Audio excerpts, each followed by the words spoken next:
అందరికి నమస్తే.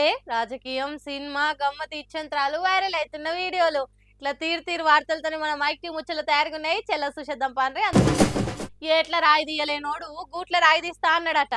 సర్కార్ల పని చేసేటోళ్ళకే జీతాలు చక్క ఇయ్యే శాసనం అయితలేదు కానీ ఓ చెప్తారమ్మా ఇక అంత పొడుగు హామీలు. ఈ ఘోరాన్ని నేను చెప్పలేను గాని ఈ అక్క చెప్తుందట నుండ్రి. చెప్పక్క ఏమాయే ఏంది మీ లొల్లి?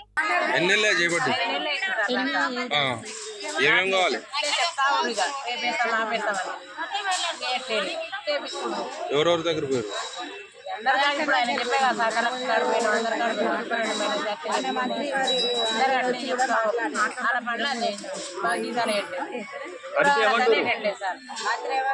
అక్కడ బడ్జెట్ లేదు, పడతలే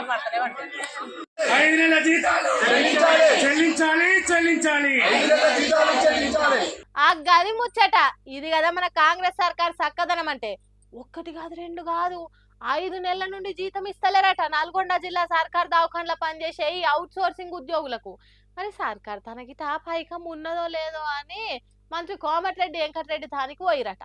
ఆయన కూడా మంత్రి సారు చెవున పెట్టకుండా ఎట్టి కిడ్స పెట్టిండట. ఇలా మాటలు కలెక్టర్కు చెప్పినా కూడా అకౌంట్లో జీతం పడలేదట. ఇక చూసుకుంటా కూర్చుంటే ఈ 5 నెలలు కాస్త 10 నెలలు అయ్యేటట్టున్నాయని భయపడి బాధతోని గిట్లా రోడ్డు ఎక్కి లొల్లికి దిగిండ్రు. మరి ఈ లొల్లి ఎన్ని రోజులు చేస్తారో తెలియదు కానీ సర్కారు ఓ కన్ను ఇలా మీద వేస్తే అన్ని కుటుంబాలు ఇలా పడతాయి. లేకపోతే అడుక్కున్న గతే అవుతుంది కావచ్చు. మరి జర్ర ఓ వారం అటు ఇటు అయితేనే అప్పులోళ్ళు ఈఎంఐ వాళ్ళు అంతా వచ్చి ఇంటి ముంగట జామ్ అవుతారు. అసొంటిది 5 నెలలు అంటే ఎవరికైనా ఎంత తిప్పలు ఉంటుంది ఏం కథ. ఈ ఈడెట్లుంటే ఇక్కడ చూడుండ్రి.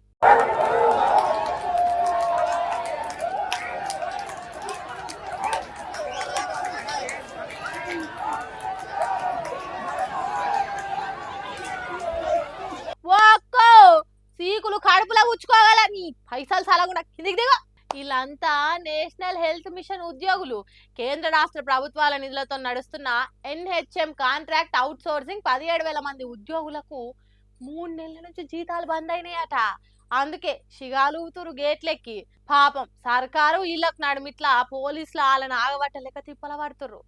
ఏందో ఏం పాడు వీళ్ళకు జీతాలు ఇవ్వనీకనే సర్కారు తన పైసలు చక్కలేవు కానీ మనకిచ్చిన హామీలను తీరుస్తుందంట సర్కారు అని డౌట్ అనుమానాలు కూడా షురు అయినాయట.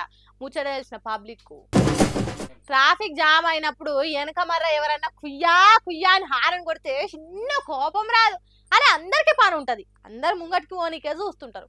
ఎవరు కూడా దుమ్ములా ధూళిలా ఎండకు నిలబడాలని అనుకోరు. ఎవరి బట్ట కొరకు వాళ్ళు ఏదో ఒక పని మీద బయటకు వెళ్తానే ఉంటారు. టైంకు పోవాలని ఓ 10-15 నిమిషాల ముందే పోతా ఉంటారు. అయినా కానీ ఏం చేస్తాం, దేశంలో జనాభా పెరుగుతూనే ప్రతి ఒక్కరింటికి ఓ 2-3 బైకులు ఓ కారు ఖచ్చితంగా ఉండనే ఉంటున్నాయి. ఒక్కరు ఓనికనైనా కారే తీస్తున్నారు, 4 అయినా కారే తీసుకుపోతున్నారు. గట్ల అయినాక ట్రాఫిక్ జామ్ కాకపోతే ఇంకేమైతుంది? సరే పట్నంలో అంటే ఏమో అనుకోవచ్చు కానీ ఈ పల్లెటూర్లలో సుతాగా అదే కథ. చూడుండ్రో పారేమైందో. అయ్యయ్యో గట్ల ఓటబట్టే ఆగో కాళ్ళేపు మరి జాడిచ్చి దన్నుతున్నాడు పెద్ద మనిషిని. ఏం కావచ్చబ్బా? డ్రైవర్ అన్నా ఈ ప్యాసింజర్ తోటి ఏమన్నా పంచాది పెట్టుకోవచ్చునా? లేకుంటే బస్సు స్పీడ్ పోయిందా, సడన్ బ్రేక్ ఏమన్నా వేసిందా?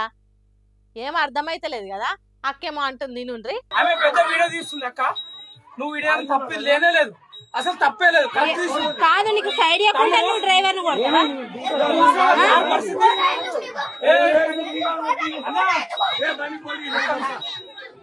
పోలీస్ స్టేషన్ అన్న నీకు సైడ్ నీకు సైడ్ పోలీస్ స్టేషన్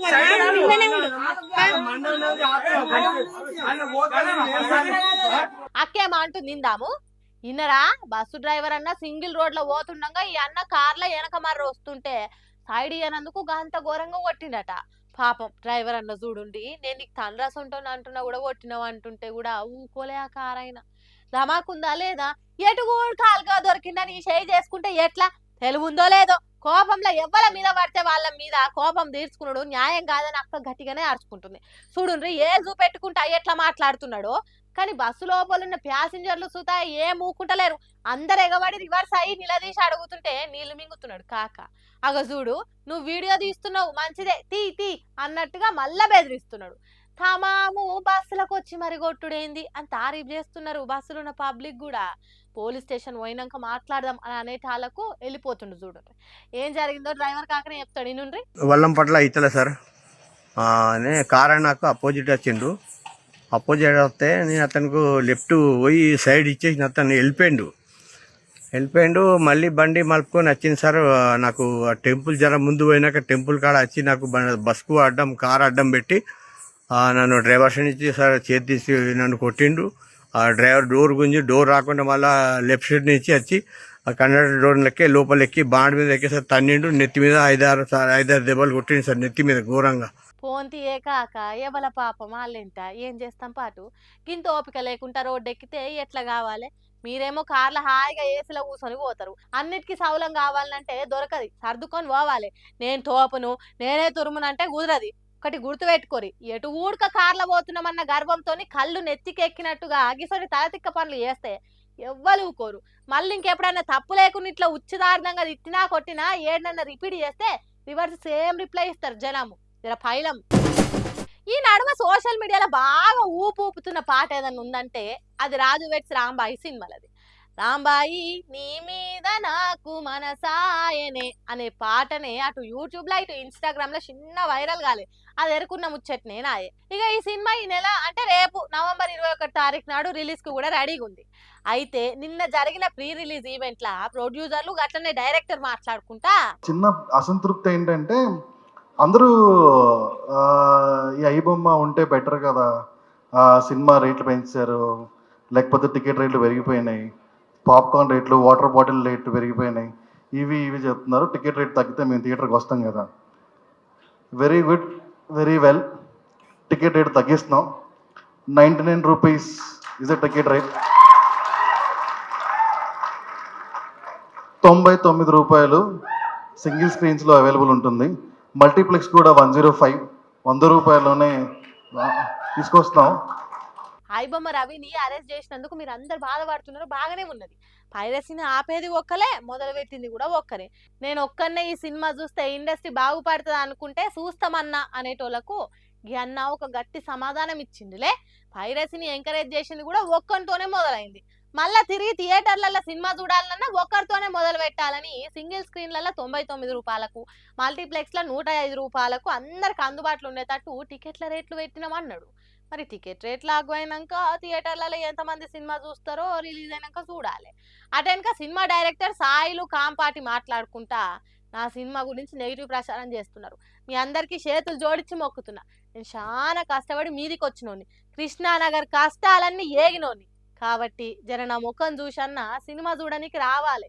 నా సినిమా 21 తారీఖు నాడు హిట్ కాకపోతే నేను బట్టలిప్పి అమీర్పేట్ చౌరస్తాల తిరుగుతా అని సవాల్ ఇస్తుండు. నేను ఊరోడిని, ఊరు కథలే రాస్తా, ఊరు కథలే తీస్తా, నాకు తెలిసిందే చేస్తా అని కాన్ఫిడెన్స్ తోని చెప్తున్నాడు. ఈ సినిమా మీకు నచ్చకపోతే మళ్ళా చెప్తున్నా, అమీర్పేట్ గుర్తుంది కదా అని స్పీచ్ ఆపిండు. ఇక మరి ఇంత కాన్ఫిడెన్స్ తో మాట్లాడిందంటే ఈ రాజు వెడ్స్ రాంబాయి సినిమా కథలా ఎంత దమ్ముందనేది సినిమా చూసినాక మాట్లాడుకుందాం పాన్రే. మళ్ళీ టికెట్లు బుక్ చేసుకురా. ఓట్ల కోసం వచ్చినప్పుడు అయ్యా అయ్యా అని బతిలాడతారు, గెలిచి గద్దెనెక్కినాక ఎవరు మీరు అంటారు. అట్లుంటది రాజకీయ లీడర్లతోని. కానీ అందరూ అట్లనే ఉంటారా అనుకున్న ఒకప్పుడు. ఇప్పుడు సీతక్క కూడా గదే లిస్ట్ లో చేరింది. ఒకసారి సీతక్క మాటలు ఏమి చెప్పుండ్రి, మీరే ఏమంటారో. ఇక